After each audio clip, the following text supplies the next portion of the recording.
Gente, nós queremos deixar uma mensagem para vocês através dessa canção e através dessa dança.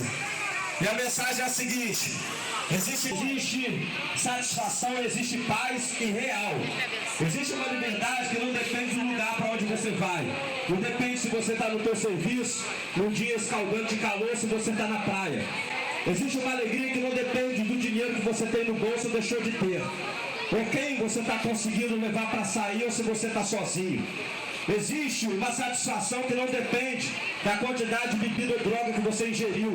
Que bêbado, drogado ou careta, você está feliz e está satisfeito. E é claro, a gente está falando de Jesus Cristo. A gente está falando do que Jesus pode dar para você. Eu sei que muitos de vocês estão partindo para uma praia, para um show, para tentar buscar e achar a sua liberdade. De repente você está buscando a liberdade do seu casamento porque você já está cheio.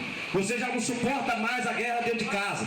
De repente você está partindo para lá que você está buscando a liberdade dos seus pais. Porque lá você vai viver tudo que você gostaria de viver e os seus pais te reprimem. Mas eu quero deixar essa mensagem de Deus no seu coração. A verdadeira liberdade só Jesus Cristo pode te dar. Não vai ser gruçaí, não vai ser show, não vai ser farol, não vai ser praia, não vai ser verão.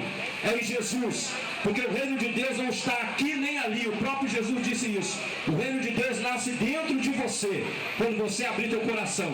Toda essa paz, toda essa alegria, toda essa felicidade existirão dentro de você. E a despeito de como você esteja, com dinheiro ou sem dinheiro, cheirado, noiado ou careta, cheio de mulher sozinho, não importa, você vai ter felicidade, vai ter paz, porque isso vai fluir dentro de você.